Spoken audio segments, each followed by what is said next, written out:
Super star ரஜினிகாந்தோடைய Vettaiyan படம் October 10ஆம் தேதி அஃபிஷியலாக ரிலீஸ் ஆகும்னு சொல்லிட்டு சொல்லப்பட்டு வருது. அதைத் தொடர்ந்து சூப்பர் ஸ்டார் இப்போ நடிச்சு கொண்டிருக்கும் திரைப்படம் தான் கூலி. இந்த படத்தை லோகேஷ் கனகராஜ் டைரக்ட் பண்ணுறாரு. மேலும் சத்யராஜ் மற்றும் ஸ்ருதிஹாசன் முக்கியமான கேரக்டரில் நடிச்சிட்டு வராங்க. இப்போ ஷூட்டிங் விறுவிறுப்பாக சென்னையில் நடந்து கொண்டு இருக்கு. அதாவது எப்படி பார்த்தாலும் இயக்குனர் அட்லியை விட இப்போ லோகேஷ் கனகராஜ் தான் மாசுன்னு சொல்லலாம். அது எப்படி லோகேஷ் கனகராஜ் தமிழ் சினிமாவுக்கு வரும்போது அட்லி பல ஹிட் படங்களை கொடுத்துவிட்டு பாலிவுட்டுக்கே போயிட்டாரே என்று தோன்றலாம். ஆனால் இன்றைய தேதிப்படி அட்லியை இயக்குனர் லோகேஷ் கனகராஜ் ஒருபடி மிஞ்சிட்டாரு. இயக்குனர் அட்லி இங்கிருந்து பாலிவுட் சினிமாவுக்கு சென்று இந்தி சூப்பர் ஸ்டார் ஷாருக் கானை வச்சு படம் இயக்குனாரு. ஆனால் லோகேஷ் கனகராஜ் மற்றும் சூப்பர் ஸ்டாரை தமிழ் சினிமாவுக்கே வர வைக்க இருக்காரு. இங்கிருந்து இயக்குனர்கள் போய் அங்கே இருக்கிற ஹீரோக்களை வச்சு இயக்குவதை விட அவர்களை இங்கு வர வைப்பது தான் உண்மையிலே கெத்தான விஷயம். அதே தான் லோகேஷ் செய்ய இருக்காரு. லியோ பட வெற்றிக்கு பிறகு லோகேஷ் கனகராஜ் சூப்பர் ஸ்டார் ரஜினிகாந்தை வச்சு கூலி திரைப்படத்தை இயக்கிட்டு வராரு. சன் பிக்சர்ஸ் தயாரிக்கும் இந்த படத்துக்கு வழக்கம் போல அனிருத் தான் இசையமைக்கிறாரு. இந்த படத்தில் ரஜினியோடு இணைந்து சத்யராஜ் மற்றும் ஸ்ருதிஹாசன் நடிக்க இருப்பதா செய்திகள் வெளியாகி இருந்தன. அது மட்டும் இல்லாமல் சூப்பர் ஹீரோ உபேந்திரா இந்த படத்தில் ஒப்பந்தமாகி இருப்பதாகவும் சமீபத்தில் தகவல் வெளியாகி இருந்தது.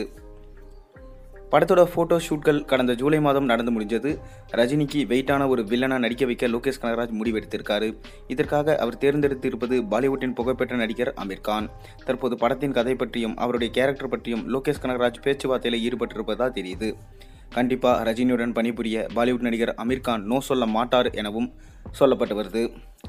திரையில் ரஜினி விசஸ் அமீர் கான் காம்போவை பார்க்க தமிழ் சினிமா ரசிகர்கள் மட்டுமில்லாமல் பாலிவுட் ரசிகர்களும் பெரிய எதிர்பார்ப்பில் இருக்காங்க. இதனால் கூடிய விரைவில் பார்த்தீங்கன்னா இந்த படத்தோட ஷூட்டிங்கை முடிச்சுட்டு திரைக்கு கொண்டு வர லோகேஷ் கனகராஜ் பிளான் பண்ணியிருக்காரு. அதனால் ப்ரொமோஷன்ஸை இப்போவே ஸ்டார்ட் பண்ணிட்டாரு லோகேஷ். இந்த படத்துடைய ஃபர்ஸ்ட் சிங்கில் நம்ம சூப்பர் ஸ்டாரோட ரஜினிகாந்த் பிறந்த நாளுக்கும் பொங்கலப்போ இந்த படத்தோட ட்ரெய்லரையும் எதிர்பார்க்கலாம். சம்மருக்கு படம் ரிலீஸ் ஆக அதிக வாய்ப்பு இருக்கிறதா சொல்லப்படுது. மேலும் இந்த படத்தில் அமீர் கான் நடித்தார்னா கண்டிப்பாக இன்னொரு பாலிவுட் பிரபலமும் இந்த படத்தில் நடிக்க அதிக வாய்ப்பு இருக்கிறதா சொல்லப்படுது. அது யார் இந்த பிரபலம் இன்னுமே லோகேஷ் கனகராஜ் சஸ்பென்ஸாக வச்சுட்டு இருக்காரு.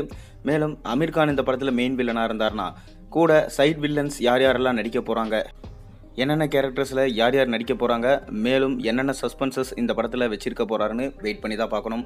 கடைசியாக லோகேஷ் கனகராஜ் எடுத்த லியோ படம் சறுக்கிடுச்சு. இதனால் கூலி படத்தை எப்படியாச்சும் ஹிட் படமாக கொடுத்துடணும்னு ரொம்பவே கஷ்டப்பட்டு உழைச்சிட்டு வராரு நம்ம லோகேஷ் கனகராஜ். இந்த படத்தை எல்சியூ கான்செப்டில் இருக்கக்கூடாதுன்னு சூப்பர் ஸ்டார் ரஜினிகாந்த் சொன்னதுனால இந்த படத்தை புதுசாக ஆர்சியூ கான்செப்டில் உருவாக்கியிருக்காராம். இந்த ஆர்சியூ கான்செப்ட் ஒர்க் ஆகுமா எடுபடுமான்றதை பொறுத்திருந்து தான் பார்க்கணும். மேலும் சூப்பர் ஸ்டார் ரஜினிகாந்துக்கு இப்போ வேட்டையன் படம் ரிலீஸ் ஆக போது அக்டோபர் 10ஆம் தேதி சர்வதேச அளவில் மாதம் இந்த படம் ரிலீஸ் ஆகுது.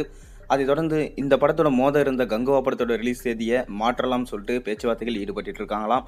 அதனால சூப்பர் ஸ்டார் ரஜினிகாந்த் மட்டும்தான் சோலோவா அக்டோபர் மாதம் 10ஆம் தேதி ஆயுத பூஜைக்கு ரிலீஸ் ஆக போது. மேலும் இந்த படம் எந்த அளவுக்கு சாதனை பண்ணும்னு நீங்க நினைக்கிறீங்க மறக்காம கீழே கமெண்ட்ல சொல்லுங்க. மேலும் சேனல்ல போற ஒரு வீடியோஸ் முடிச்சிருந்தா மறக்காம சப்ஸ்கிரைப் பண்ணுங்க, லைக் பண்ணுங்க, பெல் ஐகானை பிரஸ் பண்ணுங்க. அப்பதான் போற வீடியோஸ் உங்களுக்கு நோட்டிஃபிகேஷனா வந்து சேரும்.